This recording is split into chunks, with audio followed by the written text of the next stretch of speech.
d'être aimés sur le mensonge. Et on va leur dire, c'est que la décision des Katina, là, ils n'ont qu'à se raviser. Ils n'ont qu'à se raviser. On n'aime pas ça du tout. Ça ne répond à aucune justice, même ça viole les lois même du travail en Côte d'Ivoire. Ça viole les lois de la justice. Et encore, c'est une prime même à l'impunité.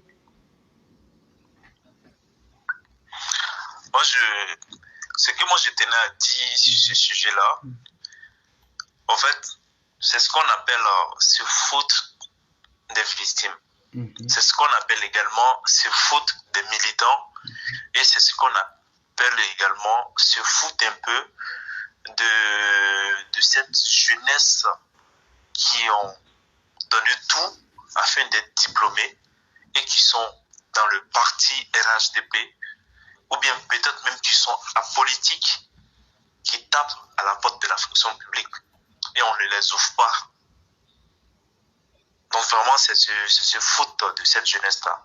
Moi, aujourd'hui, quand je fais un rapprochement avec tous ces événements éclaireurs, je me souviens très bien du ministre Ahmed Bakayoko qui a dit à Benoît, il a dit ouvertement que nous, les hommes politiques, là, quand on s'assoit pour gérer, pour faire nos accords, là, on ne vous évite pas.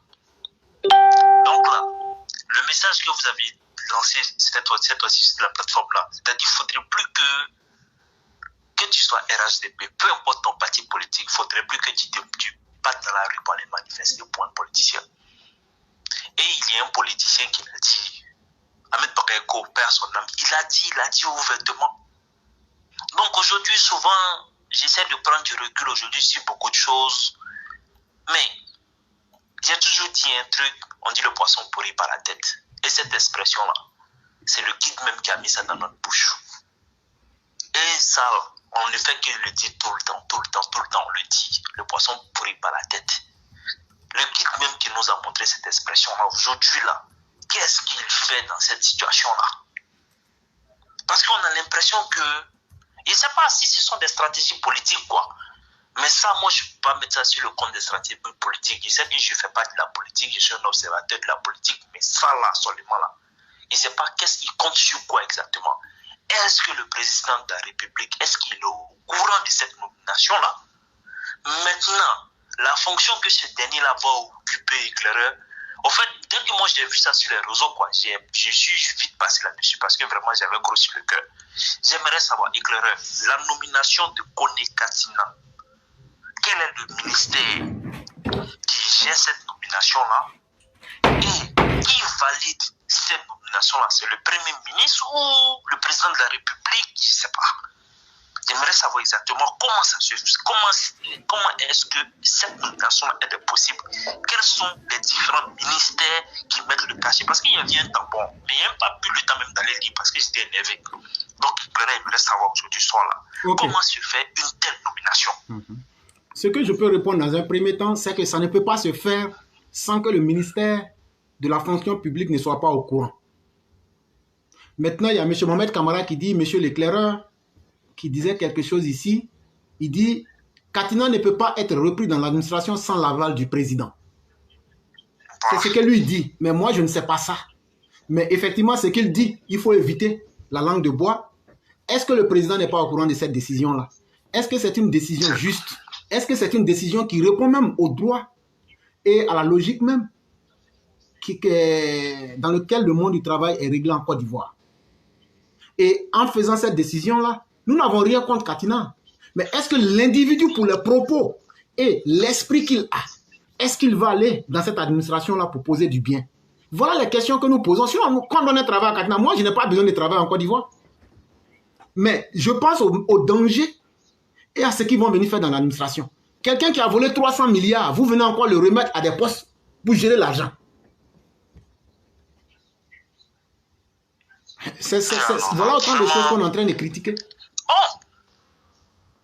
Ok, donc là, vraiment, moi aujourd'hui, hier vous avez fait une émission. Parce que ce volet là, Katina, là, vraiment éclaireur, j'en ai gros sur le cœur. Mon cœur ne fait que battre. Donc vraiment, j'ai pas envie de tomber avec risque cardiaque la nuit là. Je vais essayer de prendre le mal sur moi et je préfère observer les événements. De toute façon, plusieurs personnes ont déjà appelé pour exprimer leur ras-le-bol. vraiment, j'espère que cette fois-ci, ils vont s'asseoir comme de grands garçons et reconnaître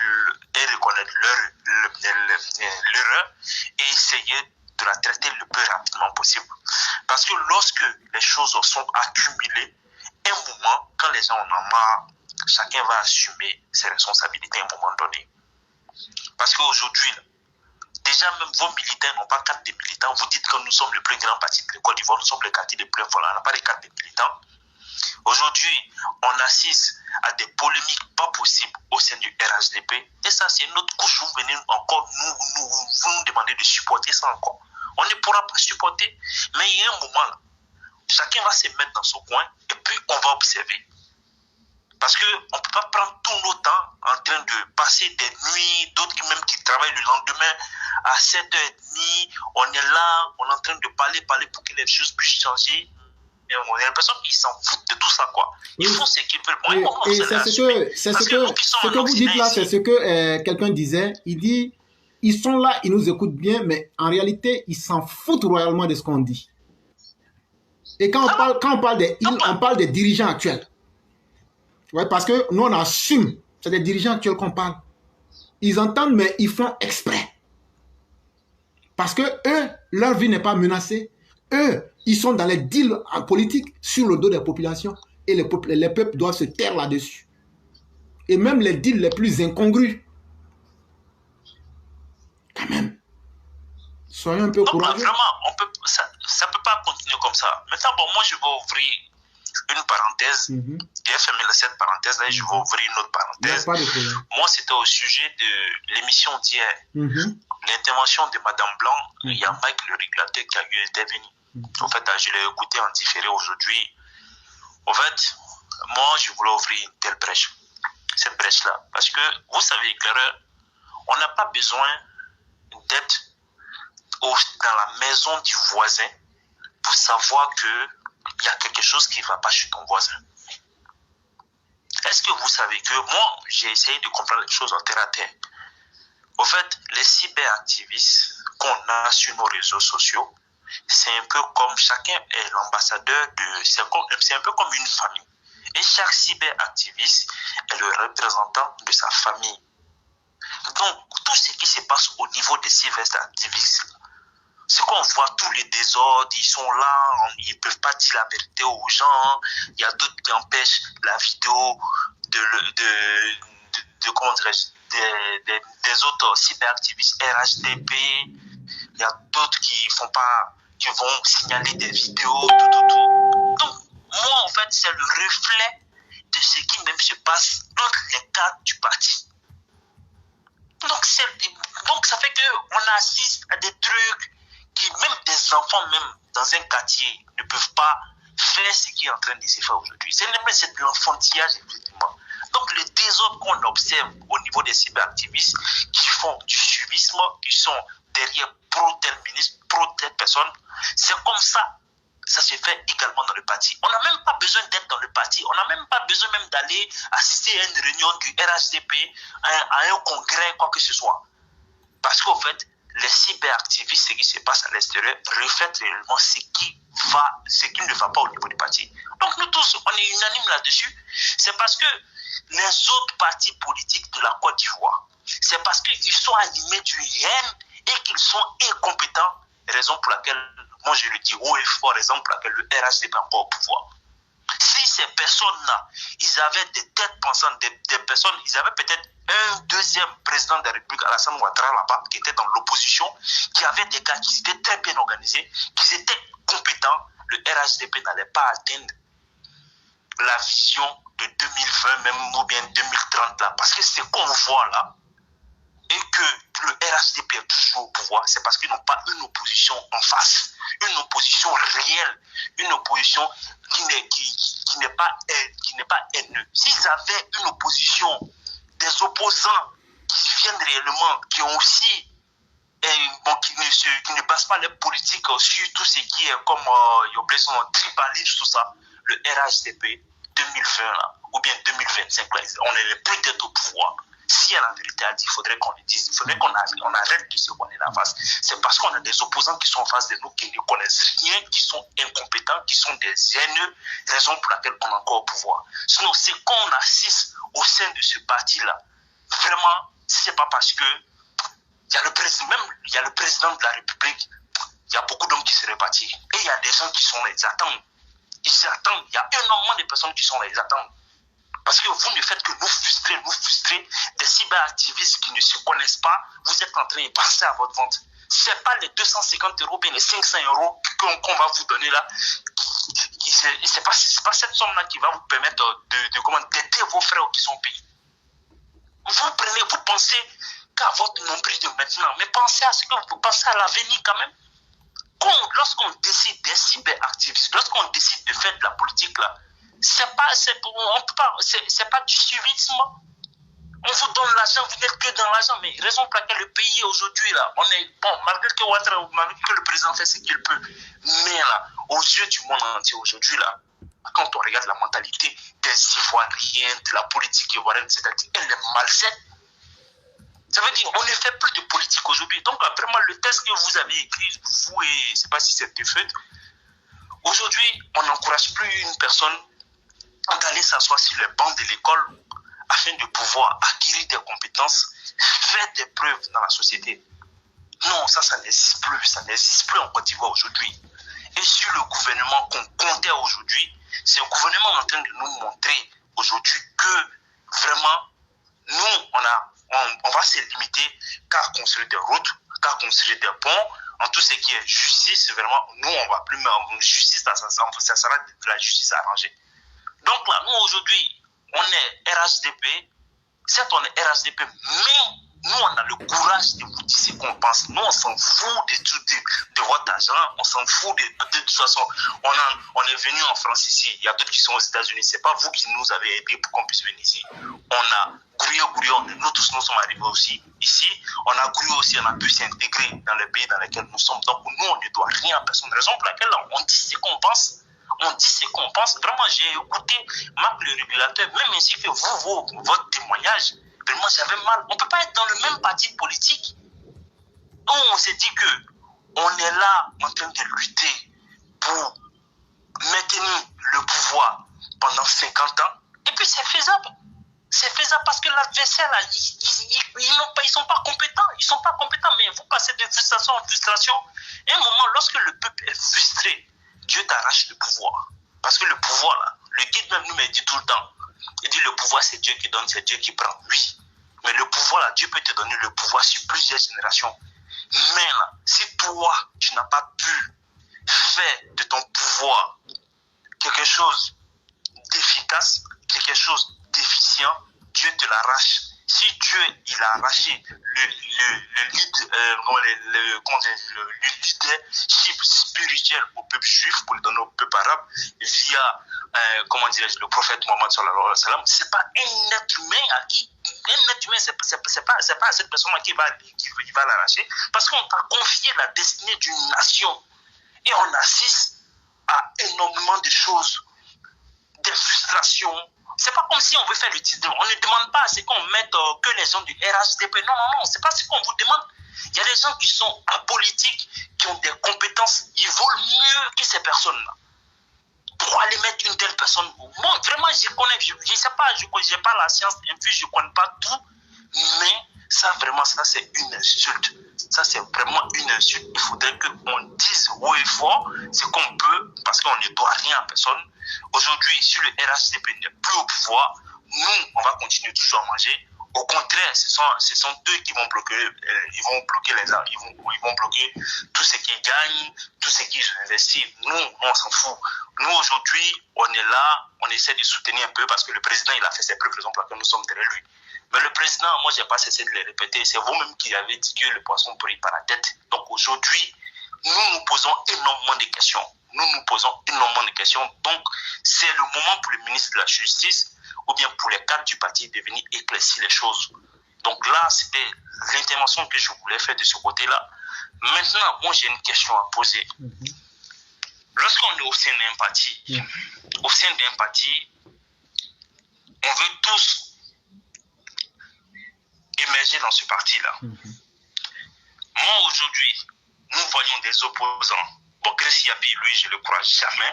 Mais aujourd'hui, tout ce qui se passe aujourd'hui, ça fait que même, toi-même, tu te poses des questions et tu te mets dans des doutes.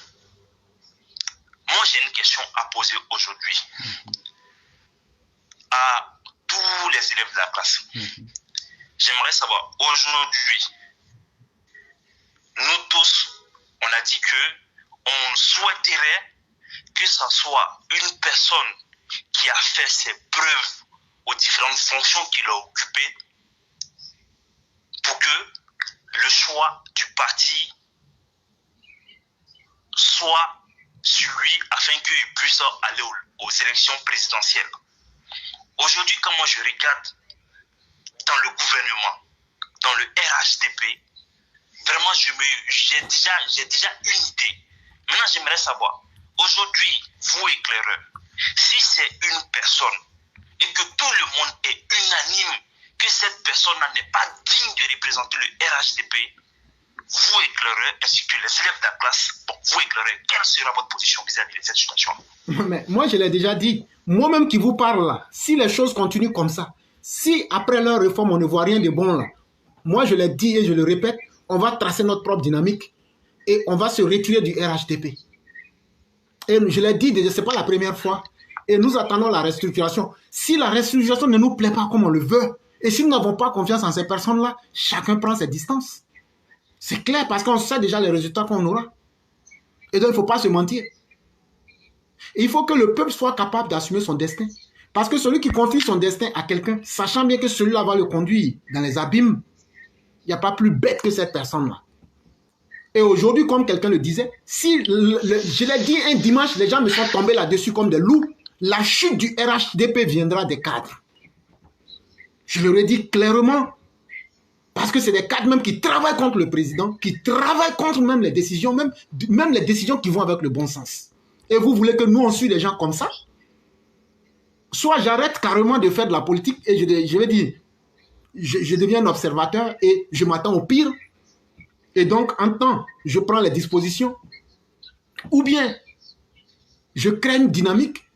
Et ceux qui disent qu'ils aiment cette dynamique-là, on va créer une voie. De la même manière qu'eux sont politiciens, c'est par respect. Sinon, on peut diviser le RHDP. On peut diviser ce parti-là. Et aujourd'hui, à force d'être dans les improvisations, ils sont en train de perdre en crédibilité. Aujourd'hui, RHDP, il faut enlever le président Ouattara dans RHDP. Il y a quoi qui reste dedans? Prends RHDP là, enlève le président Ouattara dedans. Il y a quoi qui reste dedans? Toi-même, frère qui est là, moi, si tu te parles là, si on dit, bon, Ouattara n'est plus au RHDP, toi-même, tu vas faire quoi là-bas? Et donc, ne nous blaguons pas. Tout ce qui fait que nous sommes là aujourd'hui, on est en train de sauver la dignité du vieux Alassane Ouattara. Et on le dit ici toujours. Mais le jour que Ouattara dira qu'il n'est plus là, chacun va assumer son destin. En tout cas, si les choses vont dans ce chemin-là, des cadres qui sont là, qui chaque fois sont en train de faire des choses à contre-courant même de la logique du président et à contre-courant même de la logique même qui va avec les militants. Et comme si cela ne suffisait pas, ils s'en foutent. Ils font ce qu'ils veulent. Il n'y a pas de problème. C'est votre possibilité. Vous en avez le choix. Mais sachez aussi que nous, on a le choix aussi de ne pas vous suivre et de ne pas aller voter. Et vous êtes suffisamment riche, il n'y a pas de problème. Mais venez vivre en Occident. Vous comprendrez que chaque année, la maison, les impôts augmentent. Et vous comprendrez que malgré vos milliards là, vous ne pouvez même pas vous offrir les services d'une bonne, à plus forte d'un chauffeur. Et là, vous comprendrez que donc vous avez fait le mauvais choix. Ça, il faut qu'on soit capable de vous le dire. Et puis, c'est que beaucoup ne savent pas là. Les argents volés là, une fois que vous avez mis ça dans les paradis fiscaux là, quand il n'est plus au pouvoir là, les banques là où tu as mis l'argent là, les donnes changent. Ils savent que tu n'es plus puissant. Donc ils te disent, mon frère, voilà, on ne te donne pas ton argent. Ou bien voilà comment on va te donner. Allez demander à Bokassa. Allez demander à Obasanjo ou bien à Sani Abacha. Vous savez combien de milliards ils ont ici? Mais vous pensez que les États-Unis vont donner? Et donc c'est malheureux. Mais continuez à croire en ce mirage-là qui est en face de vous. C'est Alassane Ouattara qui est la seule chose qu'on veut sauvegarder aujourd'hui. Sinon, à part ça, chers frères, pour raccourcir ma question, chacun se serait cherché. Sinon, là, éclaireur, vraiment, notre plateforme, c'est parce qu'aujourd'hui, il y a beaucoup de choses qu'on n'a pas envie de dire. Sinon, on a des remontées de la base. Mais il faut être capable de le dire pour qu'ils entendent. Parce que quand on se plaint, on nous dit que c'est l'éclaireur, qui est en train d'inciter à la haine, alors qu'en réalité, il y a des vraies questions existentielles des militants qui sont là. Quand le président des jeunes est venu parler, il a dit les mêmes choses. Et là, je lui ai dit, mais pourquoi tu as attendu si tard? Pourquoi ne pas être capable de dire la vérité au bon moment et au bon lieu? Parce que, en fait, là, comme nous, on est pro-vérité, vraiment, parce que je ne veux pas que des gens qui écoutent nos émissions, ils vont dire non, ils sont en train de monter un truc contre pro telle personne. Non, il y a des remontées de base que moi-même j'ai eu il n'y a pas longtemps, même des gens même qui sont dans des grains, qui parlent tout le temps. En fait, c'est-à-dire, l'information que j'ai reçue dans des grains RHDP, des gens qui boivent tout le temps le thé, même souvent on essaie d'échanger ensemble, c'est-à-dire qu'ils sont unanimes. Il y a deux mêmes qui affirment publiquement qu'il vaut mieux donner le pouvoir à Soro au lieu de donner à une personne qui n'est pas du Nord. Il dit, mais attendez, ça vient des militants, des gens de la base. Il dit, mais ils ont été corrompus ou quoi? Ah non, non, non. Donc ça veut dire qu'il y a l'impression qu'il y a quelque chose qui s'est fait en bas. Mais je préfère le dire, je n'ai pas encore des preuves, mais moi, c'est des retours que j'ai de la part dans certains grains RHDP. Donc, vraiment, je me dis que quoi, qu'on est dans un parti politique, c'est celui qui peut faire l'affaire. C'est à cette personne-là qu'on confie la destinée de ce parti-là. Mais des gens même là qui n'ont absolument rien fait, ils ne connaissent rien, ce sont eux qui sont en train de manigancer les choses en bas. Donc là, vraiment, chers élèves de la classe, attendons-nous à tout, je ne sais pas comment il faut dire ça même dans le bon français là, attendons-nous à tout après le débat de Ouattara. Donc éclaireur, c'est ce que je connais, j'étais là ce soir. Il n'y a pas de problème. Vraiment, merci beaucoup pour ce que vous venez d'évoquer. Je vous en prie. Et on espère bien que notre objectif qui est de conscientiser, d'alerter, est chose très importante. Et nous n'allons pas faillir à cela. Parce que si tout le monde doit être là pour caresser, pour cacher la vérité, je crois qu'on n'a même pas de raison d'être là. Et nous, notre raison là, quand quelque chose est mauvais, dans notre sens, tout ce qu'on a expliqué, tout le monde a compris. Et que ce que nous disons ne fait pas sens, nous invitons tout le monde à venir prouver. Voilà où vous faites des erreurs. On n'est même pas dans les émotions. Élever la voix ne veut pas dire qu'on est fâché ou est trop content. Ça veut simplement dire qu'on veut bien se faire comprendre. Quand un vrai garçon parle, il parle une fois pour qu'on l'entende. Il ne parle pas dans sa gorge, on ne m'en a pas entendu. Ce que j'ai dit là, tout le monde a entendu. Et si tu n'es pas content, tu viens, tu appelles tranquillement. Et puis tu donnes les preuves pour mettre l'éclaireur à plat ventre devant le monde. C'est ça qui est la vérité. Et il faut qu'on se dise la vérité. Il ne faut pas qu'on conduise les gens. Cette décision-là, demain on verra en conseil des ministres si ça sera entérimé ou pas. Si le président sait quelque chose, demain on verra bien. Et donc si le président venait à signer la décision pour la reconnaître, on va la regarder. Ben, nous allons la vivre comme une injustice, comme une erreur même que le président aura faite. Ça, moi, je préfère le dire d'avance. On ne va pas accepter cette décision-là. Ce n'est pas parce qu'on aime quelqu'un qu'on ne doit pas être capable d'alerter la personne, d'informer la personne. Quand quelque chose n'est pas bon pour nous, on doit être capable de le dire au président. Ça, là, ce n'est pas bon pour nous.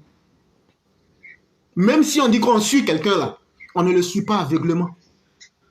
Et nul n'est parfait. La seule chose qui ne se trompe pas s'appelle Dieu. Et donc, à un certain moment, il faut être capable d'interpeller. Parce que ce qui a commencé là, c'est quelque chose qui va devenir grandissant. Vous allez voir toutes ces gangrènes-là infester l'administration. Et c'est là que vous allez dire, ah si on savait, on pensait que c'était pour Katina seul. C'est pas pour Katina seul, hein. Ces taïpans-là, je vous avais déjà averti, ils vont infester. Et la même chose qu'ils ont fait en octobre 2020, ils vont reprendre l'argent qu'ils avaient voulu prendre. Vous savez, lorsqu'ils ont parlé des 800 millions des partis politiques là, ils voulaient prendre cet argent-là pour faire tontine, pour faire coup d'État. Et ils avaient bien calculé, ça faisait 4 milliards 200 millions. Parce qu'ils disent que Bédié ne veut pas financer. Il dit Gbagbo aussi n'a pas l'argent. Et donc, ils disent quoi? Mettons la pression sur le gouvernement pour dire qu'ils n'ont qu'à financer les partis. Quand ils vont nous financer, chacun va prendre ses 800 millions là, on met ça ensemble, on fait notre coup d'État. Là, ça veut dire que Ouattara même donne l'argent pour faire coup d'État contre lui. Maintenant qu'ils ont échoué, maintenant, leur stratégie, ils demandent pardon, intégrer nos gars, intégrer nos gars. Quelqu'un qui a volé 300 milliards, il sait comment il va voler. Et quand il va voler 50 milliards ou même 200 milliards, c'est pour faire quoi? C'est pas pour faire coup d'État. Voilà où nous on est en train d'aller. Et si quelqu'un ne comprend pas ça, non, nous on n'est pas dans les sentiments. Hein. Ce que je dis là, si c'est pas logique, cher frère, vous pouvez écrire pour me dire ce que tu dis, ça n'a pas de sens. Ou bien ce que tu dis là, voilà les faiblesses. C'est de ça aussi qu'il est question. Et donc nous ne faisons qu'alerter. Et ceux qui ne comprennent pas, et ça je l'ai toujours dit, demandez-nous toujours pourquoi tu dis ça. C'est important. Quand un homme est intelligent, il pose des questions. C'est vraiment important. Même les 300 milliards, il a volé la police à son Ghana. L'argent là, c'est rentré ouf. Il a redonné ça à la Côte d'Ivoire. On ne sait plus où l'argent est rentré. Et puis c'est une personne comme ça. Il a investi, ces sommes-là ont été investies en majorité au Ghana, en Afrique du Sud et en Angola. Ok, on va observer, on observe. De toute façon, on a tiré la sonnette d'alarme. On observe. Vraiment, on a fait ce qu'on pouvait. Et à l'impossible, nous n'est tenu.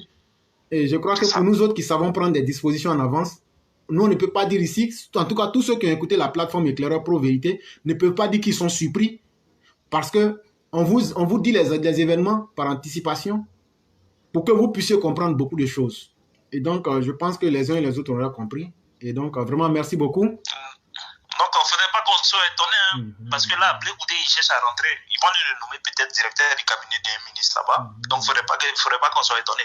Il n'y a pas de problème. Parce qu'avec ce qui commence là, il ne faudrait pas qu'on soit étonné. Il sera quoi, directeur du cabinet?